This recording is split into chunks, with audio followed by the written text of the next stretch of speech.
man sara ala nahjihi ila yaumil qiyamah.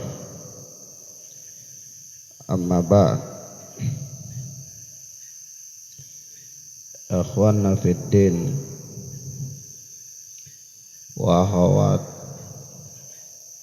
rahimani wa rahimakumullah,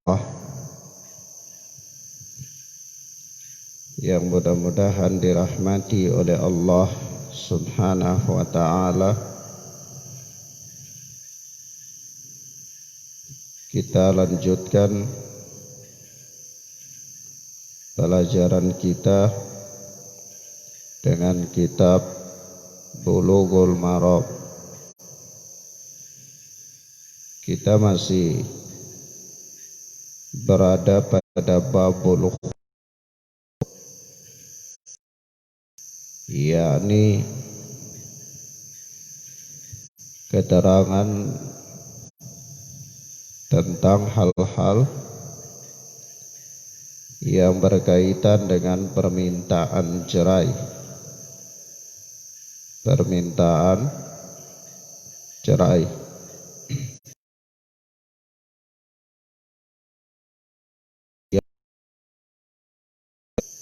Sudah kita sebut beberapa hal terkait dengan persoalan ini sebagai mukaddimah dalam pembahasan khulu'. Jadi insyaallah Syekh Ahmad bin Ali bin Hajar Al-Asqalani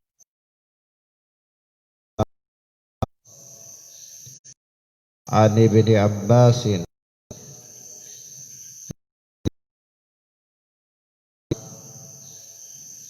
annam ra'ata Thabit bin Qaisin atatin nabiyya sallallahu alaihi wasallam faqalat, istri bin Qais datang alaihi wasallam. Dia berkata, ya Rasulullah, Thabit bin Qais ma a'aibu alaihi fi khuluqin wala dinin. Wahai Rasulullah sallallahu alaihi wa alihi wasallam, sesungguhnya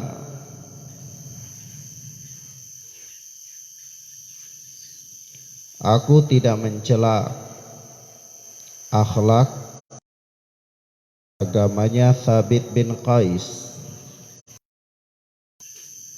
yakni Thabit bin Qaisin ma'aibu alaihi fi khuluqin wala dinin.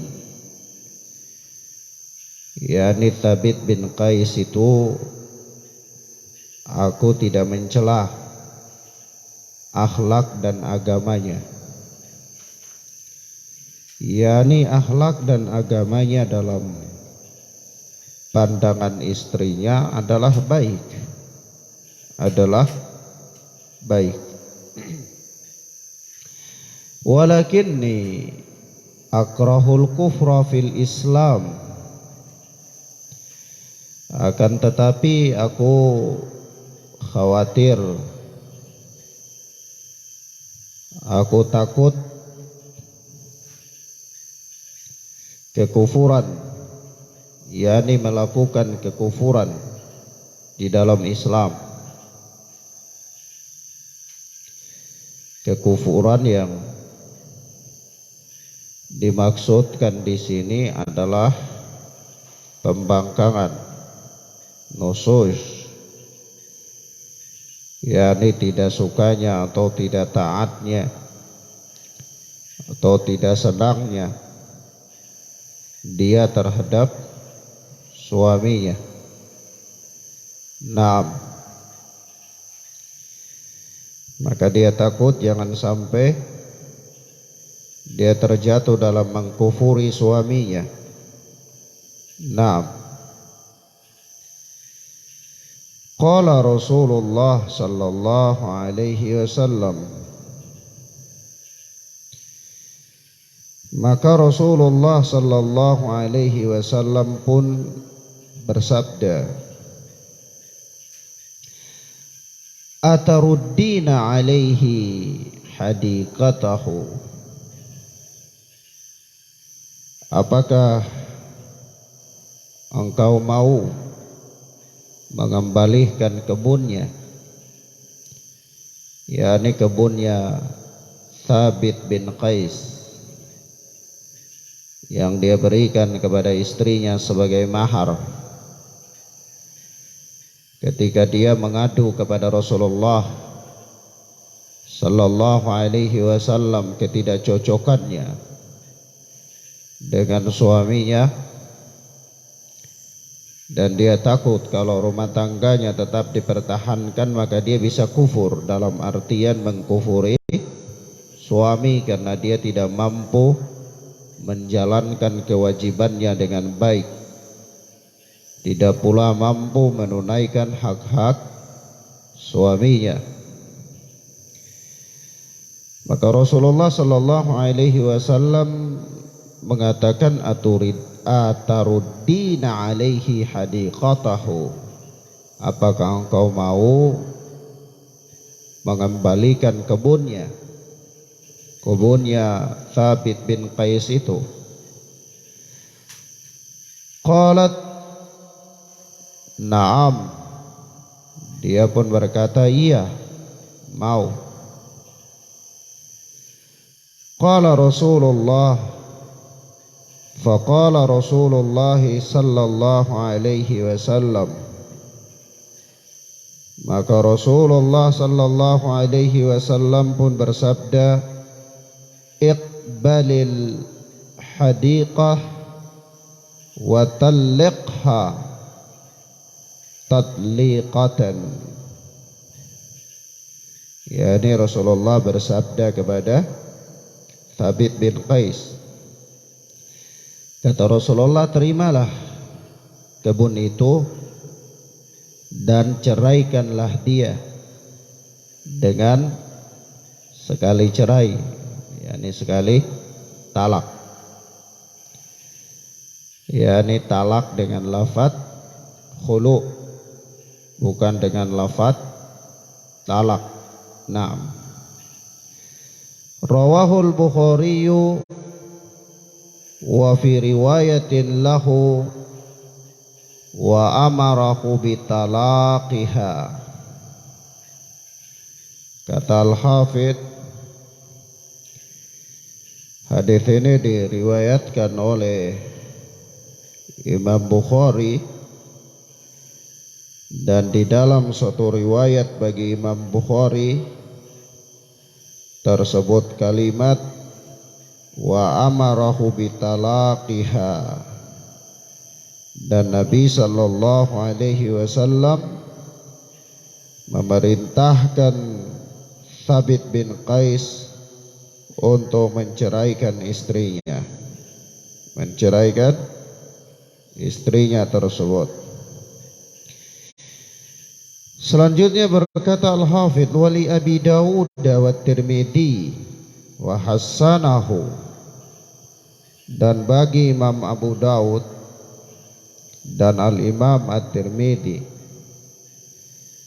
serta hadis ini dihasankan oleh Imam Tirmidzi, anna imra'ata Thabit bin Qais ikhtala'at minhu faja'ala an-nabiy sallallahu alaihi wasallam iddataha haidatan. Bahwa istri Thabit bin Qais minta khulu darinya, minta khulu dari suaminya, yakni dari Thabit bin Qais. Maka Nabi sallallahu alaihi wasallam menetapkan masa iddahnya 1 kali haid. Iddah bagi istrinya Thabit bin Qais ini 1 kali haid. Naam. Akhwana fiddin, a'azzani Allah wa iyyakum. Hadis Ibnu Abbas yang dikeluarkan oleh Imam Bukhari adalah hadis yang sahih. Demikian pula yang dikeluarkan oleh Imam Abi Daud dan Al-Imam At-Tirmidzi rahimana wa rahimahumullah, juga hadis yang sahih. Maka dari sini ada beberapa faedah, beberapa pelajaran penting yang dapat dijadikan sebagai dalil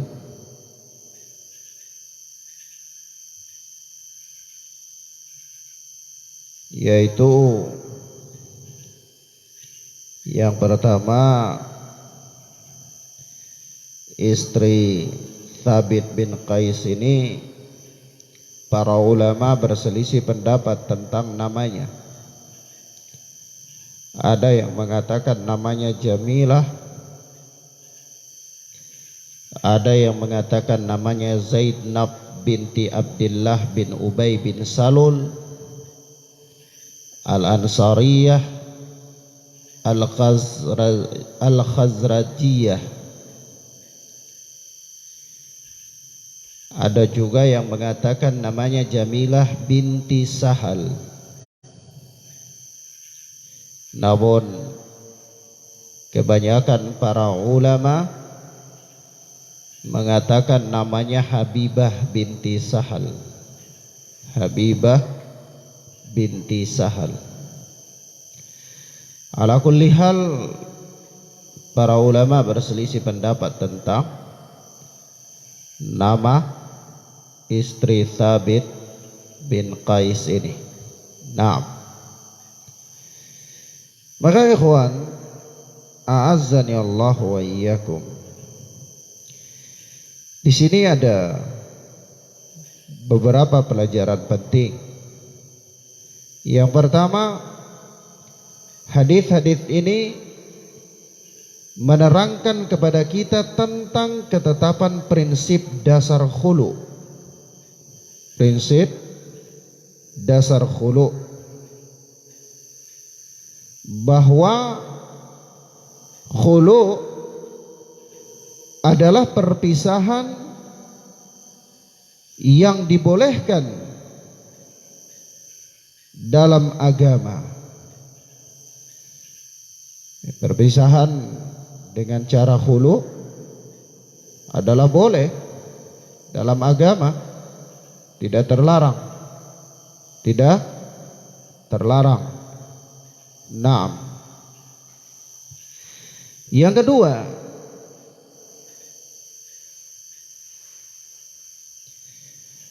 seorang istri meminta khulu kepada suaminya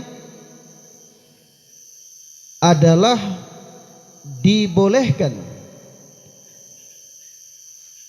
Dibolehkan apabila tidak ada rasa cinta, tidak ada rasa kasih sayang, dan bahkan dia membenci suaminya. Naam. Baik karena pergaulannya yang buruk, atau karena rupanya yang jelek, ataupun hal-hal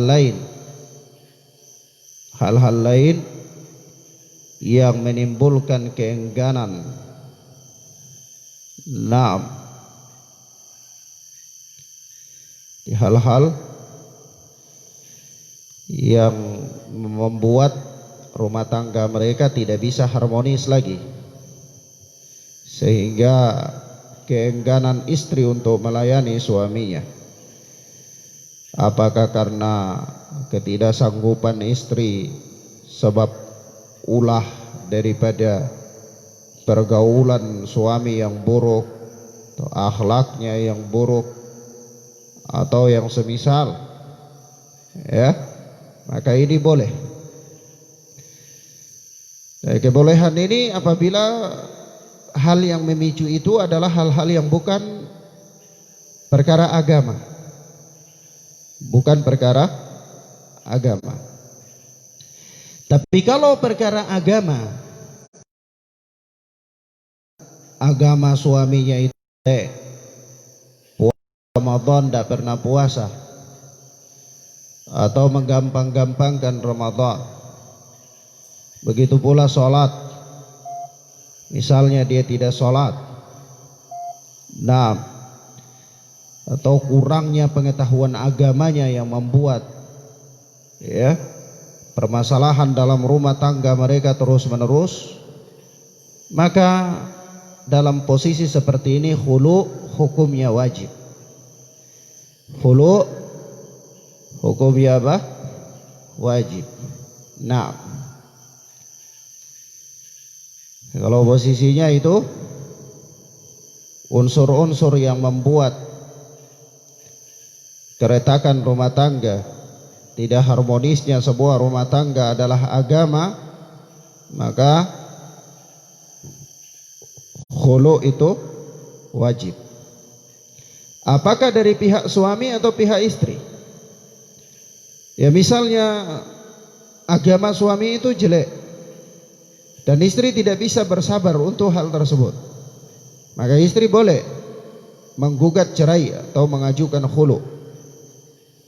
Demikian sebaliknya, kalau suami mendapati istri yang jelek agamanya atau dia melakukan perbuatan yang merusak kehormatannya, maka boleh bagi sang suami untuk memaksakan istrinya melakukan khulu, yakni memaksakan istrinya membayar tebusan kepadanya supaya dia menceraikan istri.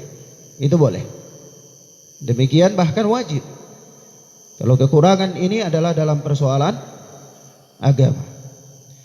Tapi kalau persoalan-persoalan yang lain, semisal ya ketampanannya atau kecantikannya atau akhlaknya, pergaulannya, muasyarahnya yang jelek, ya, dan seterusnya, dia dolim, kedolimannya dalam pembagian nafkah atau yang semisalnya, sehingga istri tidak mampu atau suami tidak bisa, ya, maka boleh dalam kasus-kasus yang seperti ini untuk adanya khulu, baik dari pihak istri maupun dari pihak suami.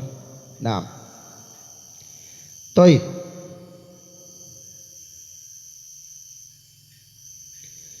Kemudian di sini para ulama memberikan catatan. Kalau kondisi keretakan rumah tangga mereka itu berlarut-larut dan tidak ada jalan untuk memperbaikinya, dan istri merasa tidak sanggup menunaikan hak-hak suami, tidak mampu untuk melakukan kewajiban, sementara suaminya masih tetap mencintainya, maka menganjurkan untuk sang istri untuk bersabar. Para ulama menganjurkan kepada sang istri untuk bersabar, ya. Maka para ulama mendorong, ya, membolehkan dan memberikan dorongan supaya sang istri melakukan khulu. Taib. Nah, kemudian faedah yang berikut dari hadis yang mulia ini adalah disunnahkan bagi suami untuk mengabulkan permintaan khulu istri, permintaan sang istri. Itu sunnah. Hukumnya untuk dia kabulkan. Naam.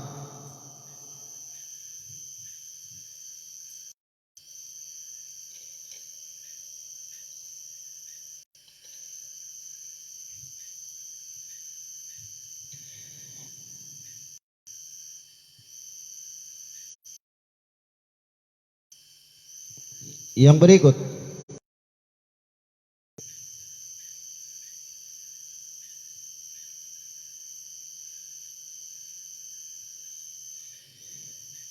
di dalam syariat khulu atau khulu itu seorang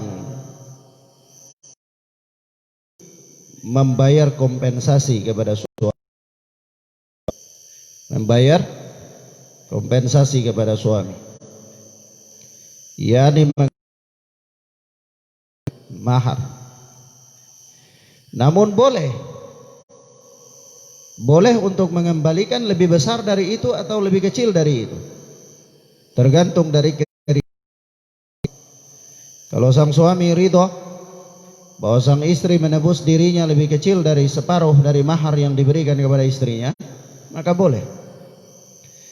Atau kalau misal suami mendapatkan kekurangan agama atau tindakan-tindakan penyelewengan terhadap sang istri, kehormatan sang istri yang dia lakukan pada dirinya sendiri, lalu suami menekannya untuk melakukan bebas,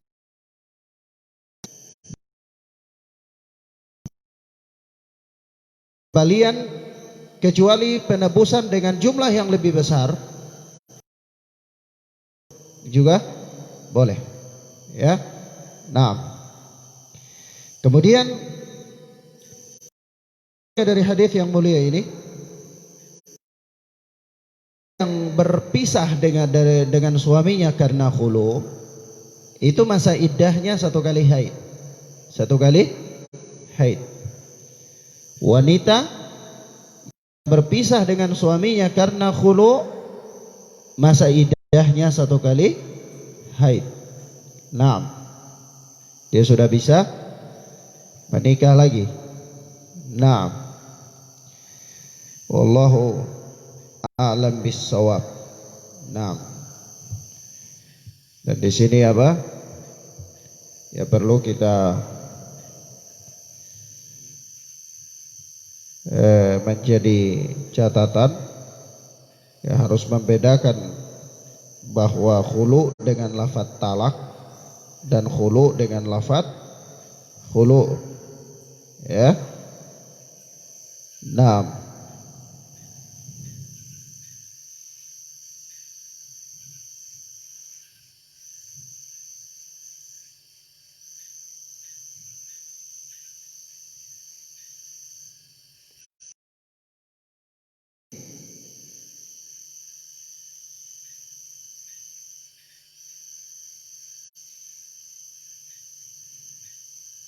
di sini ada catatan, ya. Kalau seorang istri berpisah dengan suaminya dengan perpisahan khulu, maka mereka lagi kecuali dengan pernikahan yang baru, ya, pernikahan yang baru, yakni ada mahar, ada saksi dan ada idin wali. Nah, kalau misal mereka rujuk lagi dengan pernikahan yang baru, maka mantan suami ini yang sekarang menjadi suami lagi, itu dia masih mempunyai 3 kali hak talak lagi. Karena khulu itu tidak termasuk talak. Khulu itu tidak termasuk apa? Talak. Berbeda kalau misalnya itu talak. Ya, kalau talak 1 sampai masa iddahnya selesai baru dirujuk, berarti dengan pernikahan baru boleh dirujuk, ya, tanpa ada pernikahan yang baru. Tapi kalau sudah selesai masa iddah lalu dirujuk, maka pernikahan yang baru. Setelah selesai menikah, maka suami hanya punya 2 kali talak saja, yaitu talak yang kedua dan talak yang ketiga. Iya. Nah, berbeda dengan khulu. Kalau perpisahan karena khulu, maka khulu itu tidak terhitung talak. Menikah lagi punya hak talak yang sempurna, yaitu yang 3, kalau dia belum pernah mentalak istrinya, ya. Nah, wallahu a'lam bis-shawab. Baik.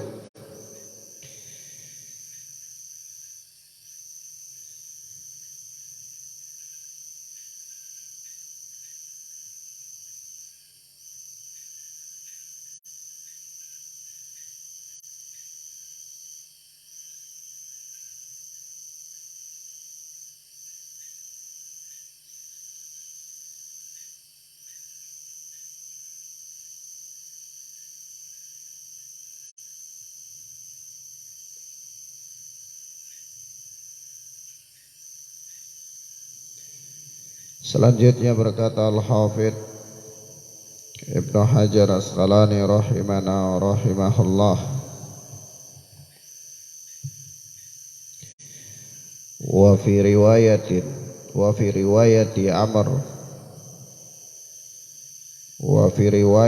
Amr ibn Shu'aib an abihi an jaddihi inda Ibn Majah, dan di dalam riwayat Amr bin Shu'aib,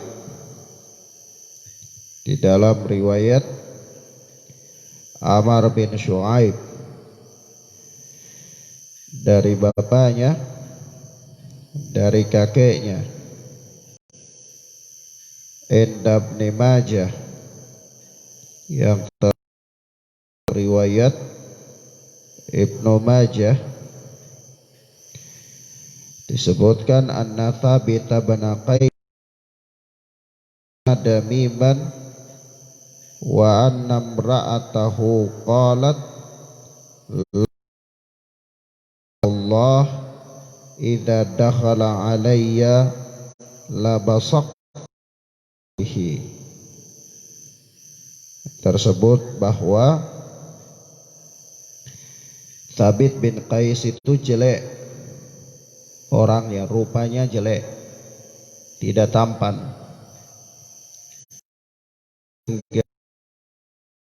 Istrinya berkata, laula makhafatullah,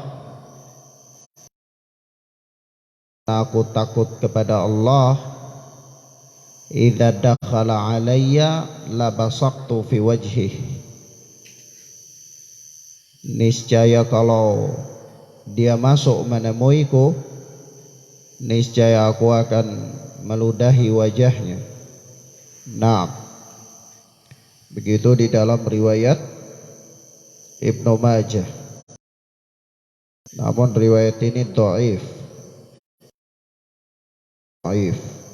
Nah, sebab kedhaifannya, di dalam sanad hadis ini ada Al-Hajjaj bin Arta'ah, di mana dia ini adalah seorang mudallis.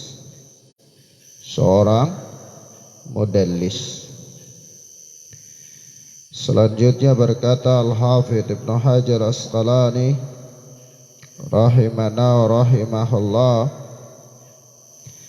wali Ahmad min hadithi Sahal bin Abi Hathmah, dan bagi Imam Ahmad, yakni di dalam riwayat Ahmad dari hadis Sahal bin Abi Hathmah, ada kalimat wa kana dzalika awwala khul'in fil Islam, dan peristiwa khulu'nya istri Thabit bin Qais adalah khulu' yang pertama kali dalam Islam. Khulu' yang pertama kali dalam Islam. Namun hadis ini juga dhaif, karena di dalam sanadnya ada rawi yang sama yaitu Al-Hajjaj bin Arta, orangnya dhaifun yakni mudallis. Naam. Taib. Wallahu a'lam bis-shawab.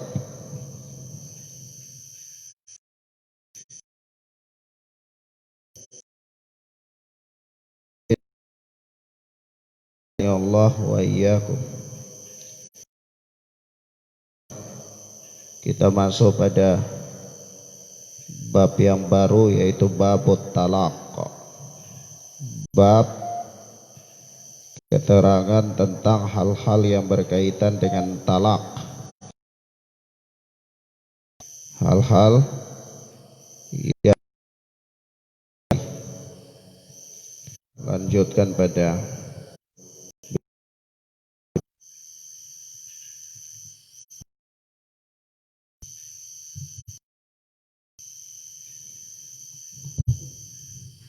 pelajaran apa ini setelah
pelajaran apa ini?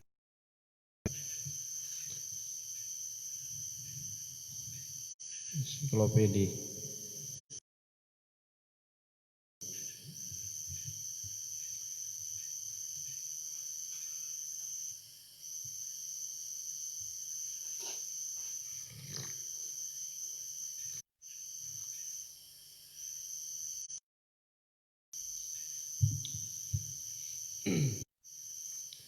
Bismillah.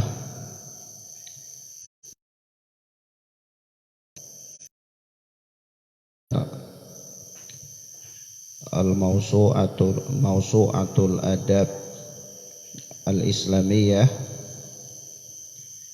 yakni ensiklopedia adab. Kita sampai pada adabut,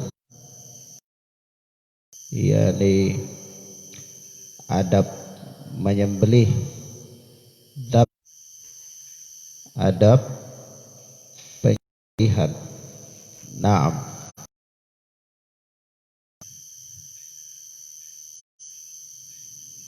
Akhwana fid din, a'azzani Allahu wa iyyakum.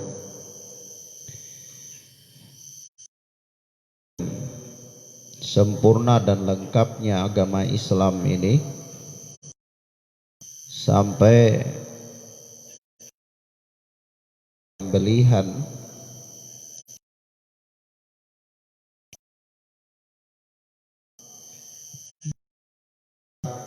dengan adab-adabnya, maka itu menunjukkan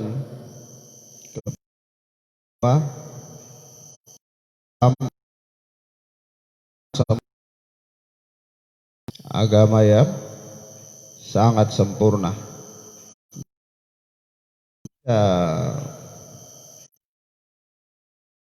Itu adalah suatu syariat yang dibolehkan dalam Islam, maka terkadang seorang muslim mungkin dia menyembelih apa kambing atau ayam atau kura-kura, ya. Ya. Makan kura-kura tidak disembelih bagaimana? Ya halal. Tapi para ilmi menganjurkan untuk disembelih. Untuk apa? Disembelih. Maka dia sembelih itu apa? Apakah sembelihan untuk makan sendiri atau sembelihan untuk memuliakan tamu atau sembelihan untuk bagi-bagi kepada fuqara wal masakin? Ya, semua yang namanya penyembelihan yang disyariatkan itu mempunyai adab-adab. Mempunyai adab-adab. Di antaranya yang pertama niat. Niat yang benar. Niat yang benar. Ya, yakni seorang yang menyembelih hendaklah dia meniatkan untuk mencari pahala. Dengan sembelihan itu saja mencari pahala. Ya, kenapa ya ikhwan? Karena menyembelih itu juga ibadah. Menyembelih itu ibadah. Sehingga kalau seseorang menyembelih kepada selain Allah, dia terjatuh dalam kesyirikan. Karena menyembelih itu adalah ibadah. Salah satu jenis ibadah. Dan yang namanya ibadah itu harus niat yang benar, atau disertai benar. Maka orang yang menyembelih itu dia harus meniatkan untuk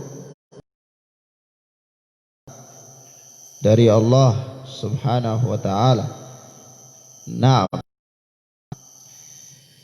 yang kedua,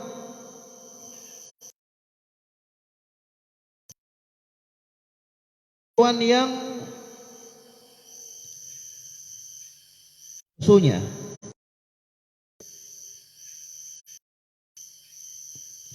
Nah, karena memang orang memanfaatkan susu hewan, ya. Jadi kalau hewan yang susunya lagi banyak, hendaklah jangan disembelih dulu, manfaatkan dulu susunya supaya bisa mendapatkan faedah manfaat. Nah,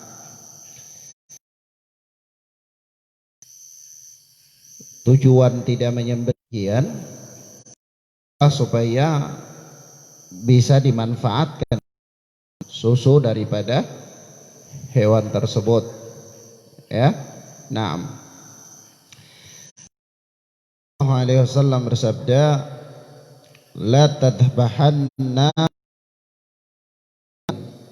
janganlah sekali-kali kalian engkau menyembelih. Ya, maksudnya supaya sudah disembelih berarti terhalang dari memanfaatkan apa? Kantong.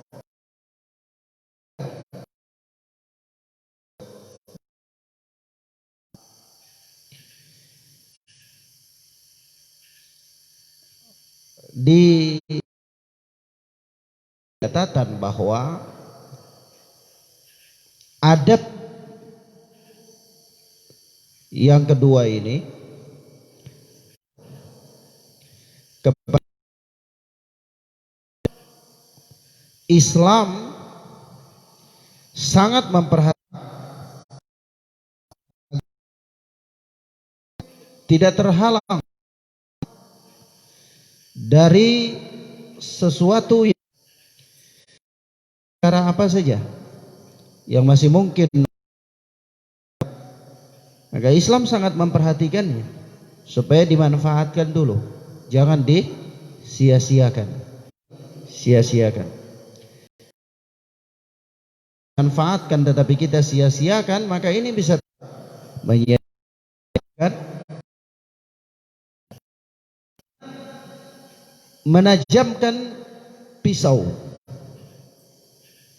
Kan suatu bentuk kasih sayang pada hewan. Suatu bentuk kasih hewan. Ya kalau kita menyembelih hewan itu dengan pisau yang tidak tajam, kesakitan. Ya, sakit. Tapi kalau misalnya pisau sakit daripada hewan tersebut, putus, ya sudah, mati, tidak sakit dia. Dan ini bagian dari kasih sayang terhadap hewan. Sallallahu alaihi wasallam bersabda, Inna Allah Ta'ala katabal ihsana ala kulli syai'in.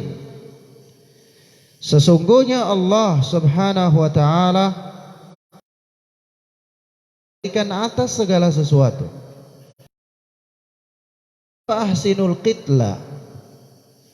Maka jika kalian membunuh, maka bunuhlah dengan membunuh baik. Mana? Ya kalau membunuh jangan dengan cara dibakar. Ya. Membunuh tidak boleh dengan cara dibakar. Itu tidak boleh dengan cara disetrum. Ya, orang itu disetrum sampai mati misalnya, tidak boleh. Ini dilarang. Membunuh tidak boleh dengan cara, tidak boleh. Maka ini semua di antara kebaikan, ya. Berbuat baik dalam membunuh adalah membunuh dengan cara yang paling mudah, apa? Mati. Nah, maka kata Rasulullah sallallahu alaihi wasallam, Allah Ta'ala katabal ihsana ala kulli syai'in. Sesungguhnya itlah, berbuat baiklah dalam membunuh. Wa in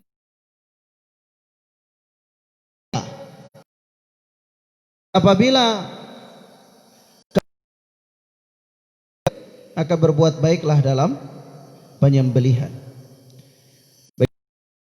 Dalam penyembelihan disebutkan dalam, yaitu wal yuhidda ahadukum syafratahu wal yurih dabihatahu.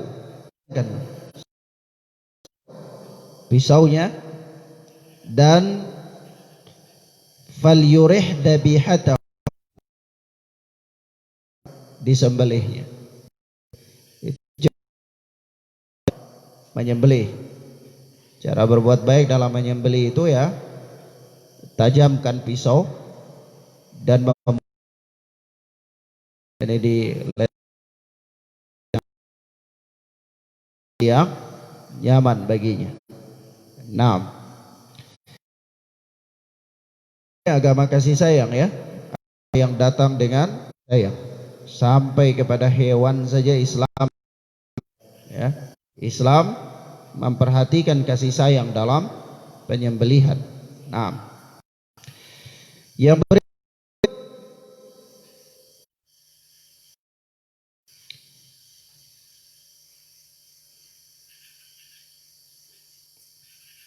hendaklah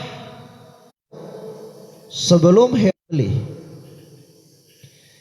ya maksudnya pisau itu kalau belum tajam ya diasah dulu. Jadi kalau sudah tajam baru hewan itu dibaringkan, supaya begitu dibaringkan ya langsung disembelih. Ya. Siap mau menyembelih, ini namanya menakut-nakuti hewan. Begitu hewan dia sudah terbaring dalam keadaan siap mau disembelih, dia lihat antum sedang asah-asah pisaunya. Ya, tidak boleh.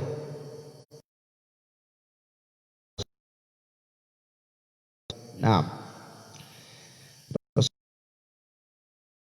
Sallallahu alaihi pernah bersabda, hewannya lalu diasah pisaunya di sana, tidak langsung sembelih. Maka kata Rasulullah, "Ataha mautat syafrataka qabla an tut." Apakah engkau ingin membuatnya mati berulang kali? lihat, oh ini karena hewan jadi sudah tidak apa-apa. Kalau misalnya unta itu ya ikhwan, kalau unta disembelih sudah siap mau disembelih terhunus, itu dia tanya nangis. Yang apa misalnya dia kita baringkan Allah, apakah engkau menyiksa dia dengan membuat dia mati berkali-kali? Lihat kalau seorang ditawan, takut-takuti dulu jam di lehernya dielus-elus, ya mati duluan, ya. Nah, syafrataka qabla, alangkah baiknya jika engkau ini adab ya.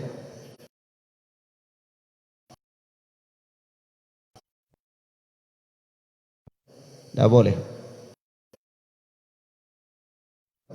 Tidak boleh lagi. Caranya menakut-nakuti. Ini tidak boleh. Islam. Pisau sembelihan kepada hewan yang boleh apa? Kepada hewan masuk dia beradab.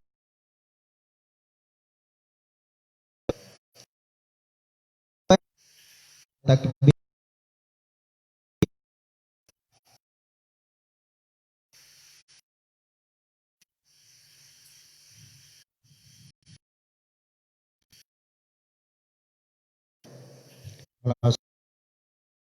Kalau membaca basmalah akbar,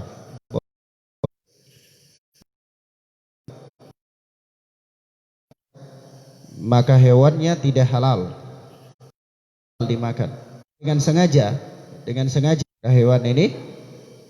Allah Subhanahu wa taala dalam surat Al-An'am ayat 121, wala ta'kulu karismullahi alaihi, adalah memakan binatang sebutkan nama Allah semacam nama Allah itu kefasikan. Jelas sekali ya ayat ini, binatang-binatang yang disembelih tanpa menyebutkan nama, mengalirkan darah hewan,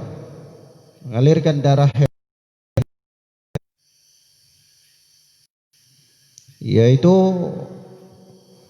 dalam menyembelih itu hendaklah seseorang menyembelih dari urat yang paling mudah untuk membuat hewan itu mati, yaitu urat leher. Makin cepat nadinya supaya dia cepat mati itu lebih bagus. Lebih apa? Pilihan itu apa? Mengalirkan darah, batu maupun kayu tongkat untuk dipukulkan tidak boleh. Jadi kalau antum menggunakan panah kartapel itu, panah burung mati, itu tidak termasuk. Tapi kalau misal antum menggunakan senapan atau panah besi yang kalau ada darah, ya maka termasuk dari sembelihan. Termasuk apa? Sembelihan. Mengalirkan darah hewan sembelihan. Ya. Nah, salam bersama wadzuki rasmullahi alaihi laisa sinna akan darah dan disebutkan nama Allah padanya, maka makanlah. Yang bisa mengucurkan darah hewan dan dibacakannya, maka halal untuk dimakan karena terhitung sebagai ya, selama alat itu bukan tulang dan kuku. Jadi tulang dan kuku tidak boleh dipakai untuk apa? Menyembelih. Tidak boleh. Karut bisa keluar darah juga, tapi tidak boleh. Ya. Baik. Karena Rasulullah Sallallahu Alaihi Wasallam kuku. Nah, yang berikut, tidak menyembelih hewan di hadapan hewan-hewan yang lain. Jadi kalau menyembelih itu menjauh ya, supaya hewan-hewan yang lain itu tidak, orang dia ya sembelih bebek atau sembelih kambing misalnya, unta atau yang lainnya, dia adalah tidak melakukan di hewan-hewan yang lainnya. Apalagi antri untuk mau disembelih, tidak boleh. Ini merupakan adab ke dalam penyembelihan, perbuatan kasih sayang terhadap hewan, adab terhadap. Yang berikut,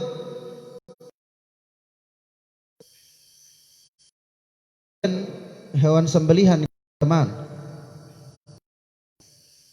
hewan sembelihan ya, ini di sini apa?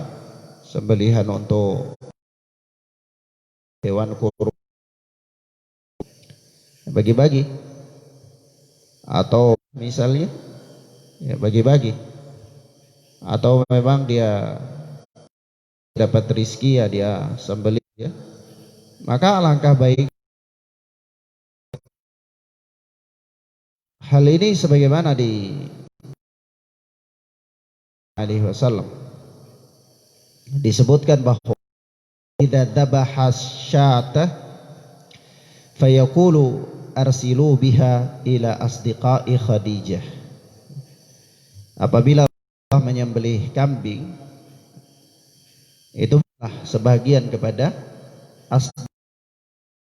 temannya Khadijah. Karena memang sebagaimana sudah meninggal adalah perbuatan tersebut. Ya, teman-teman akrab orang tersebut. Nah, ketika Rasulullah Sallallahu Alaihi Wasallam di masa hidup beliau, kan ini hewan sembelihan kepada teman-teman Khadijah radhiyallahu taala. Dan hal ini di kitab Al-Adabul Mufrad oleh Imam Bukhari rahimahullah. Yang berikut,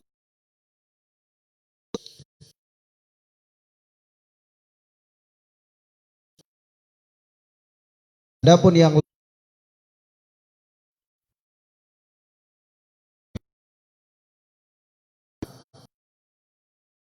nahar, karena dia berdiri.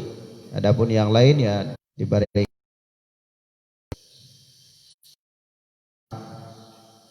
Dan ini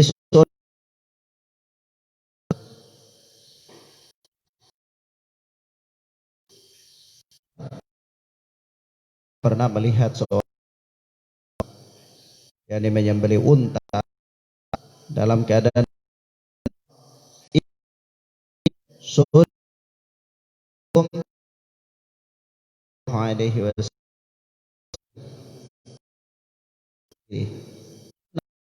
apapun, sampai hal-hal dunia, berusaha sebisa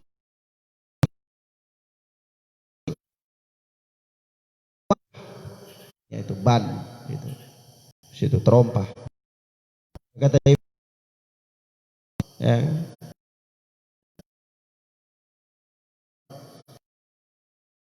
iya ya. Sendal dari kulit gajah juga tidak apa-apa, tidak ada masalah. Alaihi Wasallam, dalam Sallallahu Alaihi Wasallam, sebagaimana Allah mencintai Allah, maka mungkin untuk tidak menyisihi Rasulullah Sallallahu Alaihi Wasallam, maka tidak mempengaruhi keabsahan Sallallahu Alaihi Wasallam. Sampai-sampai begitu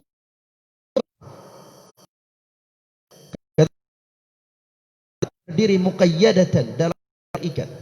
Kenapa? Sunnah sallallahu alaihi wasallam. Nabi kalian. Insyaallah ya. Dan bagi menafsirkan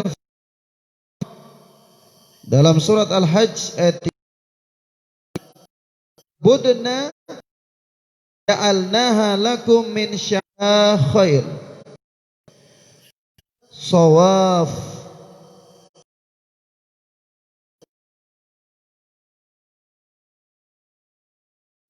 sebahagian dari syar Allah kamu memperoleh kebaikan yang banyak padanya. Apa kata di atas tingginya kiri bagian dia nah disunahkan untuk dibaring kan posisinya miring bersandar kiri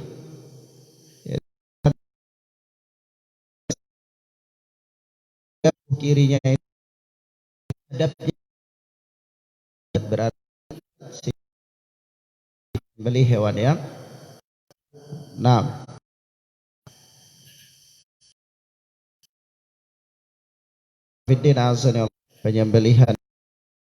penyembelihan adab-adab menyembelih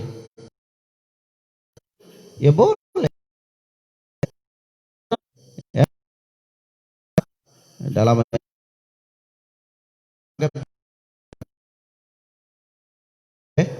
hewan yang lebih cenderung untuk tidak alam bis sampaikan pada kesempatan bahan bermanfaat salah kan pada as'aluka bi anni ilaha illa anta alladzi lam yalid wa lam ahad